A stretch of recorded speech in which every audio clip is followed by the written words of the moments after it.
right now that would drastically affect everyone across the country or wherever you lose that power.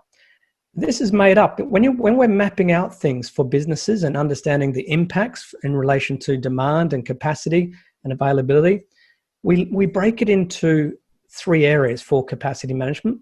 You have the business capacity. So I don't think we're going to have a problem with that at the moment, because business capacity usually means that the building that you would work in and the potential for the amount of staff working in that building and the amount of network ports and all that sort of stuff. And then we have the actual end-to-end service. If you'll see that purple line just there, starting at one end and going through the other. So it's the end-to-end service and the end-to-end experience for the user. So what the experience is from when the person first engages with your business through to when they use that service and consume that service and everything in between. We want to make that as succinct as possible. And then we have these individual components. Now in this picture here, you'll see there's individual components, which are the towers or the electrical wires and resistors, and I'm not an electrician, by the way, so the bits that make the electricity work, and those components can fail as well. So we started a very big picture, which is the service capacity, and we look at the business capacity and the components of that service as well.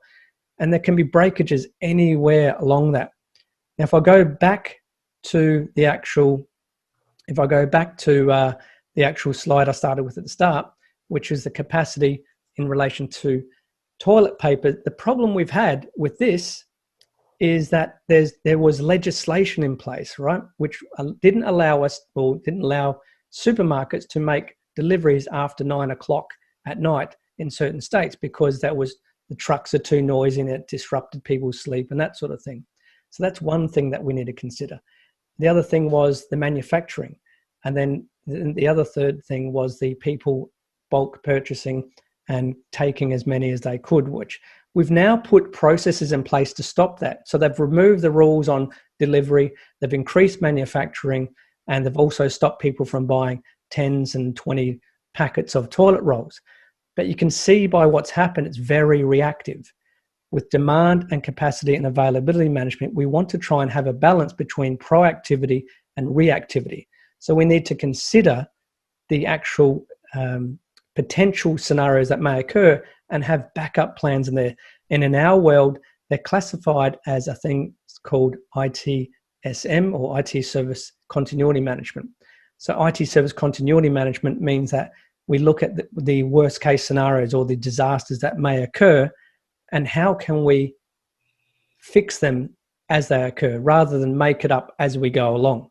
The last thing we want to do is be making up rules and regulations and processes as they happen, because we're going to be in a state of shock. We're going to be in a state of unknown areas, or as we are with this pandemic, we're in a situation where we don't really haven't been here before. It's uncharted waters, so to speak. So the whole point of what we're trying to teach here with Nexttech is to understand the demand, the capacity, availability, the impacts to your overall ongoing disaster recovery, and then how can we get back to that position before the pandemic started. So how can we recover? It's about being resilient. And if you're not resilient, unfortunately, you may fold and your business may be over. So what you'll learn by coming to one of these courses would be the understanding of how to map this out, what the impacts are, the interrelationships between the other processes, because think about the amount of incidents that have happened or the changes that need to be made as well, which are other processes that we would consider. And we wouldn't be just teaching you a course so that you can get your certification. There's no point in doing that. Yes, you'll be certified, fantastic, but we want you to take this out into the world and apply it so these situations don't happen. So if you're knowledgeable and you understand how the processes work, you can apply that. And it doesn't matter what industry you're in. You could be in the toilet paper industry. You could be in a frozen food industry. You could be in supermarkets. You could be in IT support services. Every company in the world requires someone to manage a service. And this is what we're teaching here. It's IT service management.